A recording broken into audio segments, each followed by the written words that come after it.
Chapter 14. Things Written Down. Things in class were almost as dire as they were on a sporting field. I made it to grade 3, where I had my first male teacher, Mr. French. He was tall with a booming voice and busty beard. The nuns I had in grade 1 and 2 were mysterious, unknowable, but Mr. French was a civilian. He spent long days tackling spelling and multiplication and grammar. But we seemed to spend most of our time on handwriting. My attempts were so shaky, but misshapen, so ugly, it looked like I interpreted writing to mean writing down while running in a race. Not good enough, Robert. You've got to try harder, Mr. French said again and again. Don't hurry so much. Slow down and think what you're doing with your pen. Finally, it was time for a test. Not a spelling test or a vocabulary test, a handwriting test. Mr. French would read out a sentence and we had to write it down as neatly as we could. I slowed down and did okay on the first 3 or 4 letters, but I quickly fell behind as Mr. French read the next sentence and I had to rush to catch up. This meant messy letters again. After a few painful sentences, we finished. Mine might as well have been covered in the etchings of an alien language, written left-handed while standing on my head, in a pool. My test came back with a single tick on the entire page and lots of precise, neat crosses. 1 out of 10. Mr. French called me and 2 other kids to the front of the class. He told us there was no reason for handwriting that messy and we clearly hadn't been practicing. I started going red. It was the first time I'd been called out in front of the class for bad schoolwork. Then he said 4 words that scared me for life. Hold out your hands. Schools at this time still punish students by whacking their hands or bottoms with straps or a long, thin piece of wood called a cane. We were going to get the cane. I'd been in trouble at school before, but most of the time that just meant a whack on the bum from one of the nuns. After I heard the initial whack, I wish I'd been first in line. I closed my eyes and started to slowly curl my fingers. Hands flat, Robert, Mr. French said sharply as he approached me.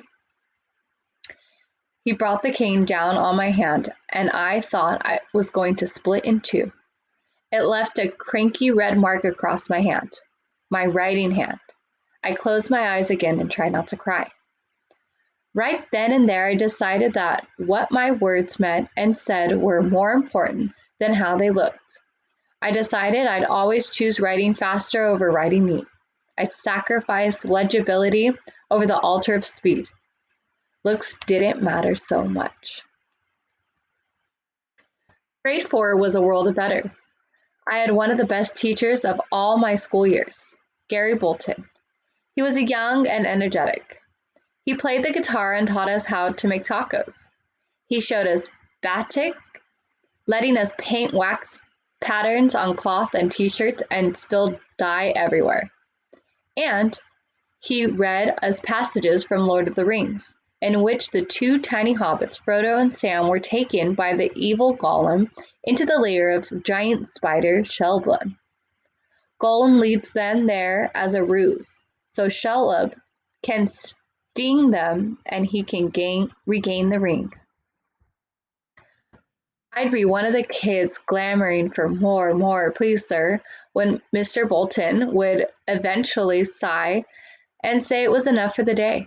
I told him how exciting it was to be hearing a story from such a big book. You know what, Robert, he said, maybe you can write one of your own someday. I never really thought about that before. Life outside of the classroom was changing for me too. I was getting better at dealing with other kids. If someone started teasing me, I did my best to ignore it. I was also starting to understand that I could try to ignore or shake off the way I felt when people called me names. At home, I was learning how to deal with my 4 older siblings, learning how to argue, even while losing 82% of the argument I had with them, and almost all the arguments I got into with my parents. I was starting to understand what was easy and comfortable and what was more challenging. I was starting to conquer my disability and grasp my place in the small world I inhabited. Then I met my first true love. Her name was Michelle. She was new to the school. Michelle and her older sister were just starting at Guardian Angels that year. She had deep brown eyes and her 3 shades from red. She was in Mr. Bolton's class with me, enjoying math and English and batik and eating tacos along with everyone else. She seemed distant, but in a warm way that felt like she really hadn't gotten to know many people yet. I decided she simply had to be my girlfriend. I didn't know how much about girls, but I knew I couldn't just go up to her and say something. I wondered for a little while about the best way to communicate my deep felt passion and decided to commit it to paper. I grabbed a pencil and ripped a sheet of paper from my exercise book. The page came out with a ragged tear and it turned out to be a green coloring in pencil, but that would have to do. In my head, what I wrote read like the most exquisite poem ever committed to paper by a 10-year-old. It was smart and beautiful, poetry from a midget Shakespeare. Mr. Bolton had said maybe I could write a book someday, so surely this would be easy. The next challenge was to deliver the poem to Michelle. I thought about leaving it for her in class, but I had the sense it might end up getting me in trouble. My best bet would be to deliver her the note at lunchtime. Find Michelle, give her the note, and wait for endless love. Easy. The problem was that the girls and boys played in different parts of the playground. There was the occasional border skirmish, but crossing from one side to the other were rare. I stood near the border of the girls' area, waiting, trying to spot Michelle. Robert F. came and joined me and asked what I was doing. I'm looking for Michelle, I said, to give her a message to her. Can't see her, Robert F. said. Nope. A few other boys came to join us, and when I explained what I was doing, one of them shouted, Hey girls, come here for a second, would ya? Hey girls. It was loud enough to attract attention of 2 girls wandered over. Robert wants to give this message to Michelle. Can you find her and give it to her? One of the girls nodded. She held out her hand and I gave her the note containing what felt like 2 most important sentences I'd ever written. The girl then moved on a few steps and said, We'll give it to Michelle, but we need to read it first. No, I yelled, horrified. The girl smiled and slowly unfolded the note. You want Michelle to be your girlfriend, she said. You? The other girl laughed too, and a couple of the boys behind me snickered. Then came their reminders. You've got a funny nose, one of the girls said. And no legs, one of the boys behind me said. Give it back, I said. No, we'll make sure we get it to Michelle. The school bell called us back into class and the girls turned and ran. I tried to chase her, but she was faster than me. The note was either on its way to Michelle or to someone else entirely. I didn't have any idea what to do, but I had to get back to class. I spent the rest of the day worried that the message had been delivered to Michelle and equally worried that it hadn't. I didn't look at her once the whole afternoon. After endless nervous hours, school was over for the day. I was packed up, school bag over my shoulder, and ready to go faster than anyone, or so I thought. Michelle was faster. Before I could move, she was there standing in front of my desk. Hi, Robert, she said and smiled. Hi, Michelle, I said. Now would be a good time to magically grow legs so I could run away, I thought. I got your note, she said. Oh. I could tell by the look in her eyes it was not going to be good news.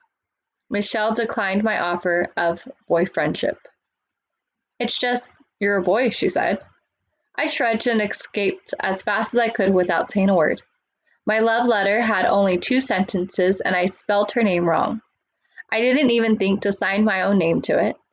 Not my most successful piece of writing ever. I'd done it in a hurry too, so it wasn't even neat. Mr. French would not have been impressed. The teasing subsided a few days later. Not once did I think Michelle had said no for any reason other than that I was a boy. My time at Guardian Angels was coming to an end. Boys left the school after grade 4 and usually headed to Ion College. You know what, Robert? My brother Michael said when we were talking about it at home one day. What? You know what they do at Ion if you spit on the ground? What? I asked, starting to worry. If you spit on the ground at Ion, one of the pre- prefects makes you get down on your hands and knees and lick it up. Michael started licking the air like it tastes nice. Do they really? I asked. Yep, Gary said. I saw it happen the other day. Grade 5 kid had a lick up spit from the quadrangle.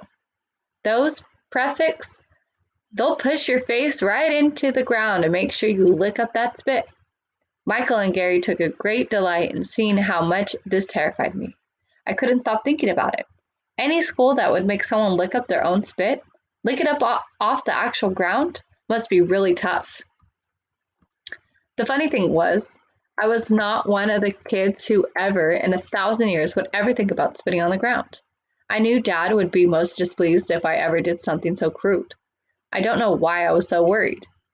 Off to Ion I went, half expecting to see kids on all four licking up spit. I'd survived my first 4 years of school, hadn't scared the girls too much, and was about to make my way to the big school down the road. Surely it couldn't be that bad, I thought, and it wasn't. It was worse.